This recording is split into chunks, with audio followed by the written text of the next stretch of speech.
Mga kabasketball, kinlaro na naman ni Anthony Davis ang kanyang kagustuhan na maglaro ng power forward ng mas mahaba. Alam natin na matagal niya nang hinihiling ito pero hindi nga nangyari lalo na sa panahon ni Darvin Ham bilang head coach. At ngayong nasa final stages na ng kanyang karera itong si LeBron James ay inaasahan na magkakaroon ng mas malaking papel itong si Anthony Davis para sa Los Angeles Lakers lalo na pag wala na si LeBron James. At handa naman na paunlakan ni GM Rob Pelinka itong si Anthony Davis. Ayon sa artikulo ni Dave McMenamin ng ESPN, iginiit nga raw ni Anthony Davis ang kanyang preference na maglaro na may kasama pang isang big man. Manipis ang Los Angeles Lakers ngayon sa gitna.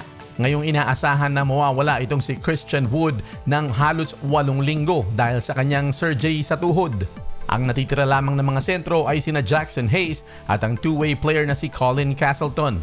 Kung fan kayo ng Los Angeles Lakers at lalo na ni Anthony Davis ay hindi natural na sentro. Itong si Davis, naglaro ito bilang point guard nung kanyang kabataan hanggang sa bigla na lang siyang umusbong nung high school na halos 7 feet tall. Kaya pagpasok niya ng NBA, power forward ang kanyang unang nilaro. Pero dahil nga sa 3-point explosion gawa ni Steph Curry ay napuwersa siyang maging sentro. Pero historically ay talagang mas komportable itong si Anthony Davis na maglaro bilang 4.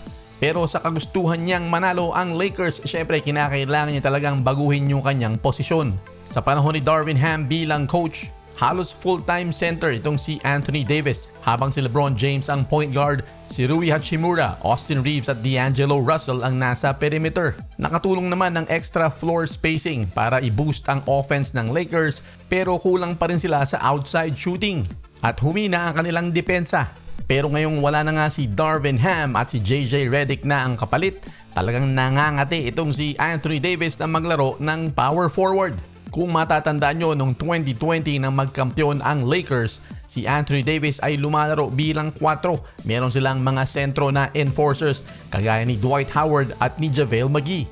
Naniniwala si Anthony Davis na ang similar strategy na yun ang kinakailangan nila para lumakas sila ngayong season na ito. Ang pinakamalaking question ay sinong player ang pwedeng kunin ng Lakers. Hinahabol ng Lakers ngayon si Jonas Valanciunas. Meron pang ibang mga sentro gaya nila Wendell Carter Jr., Mitchell Robinson or Steven Adams.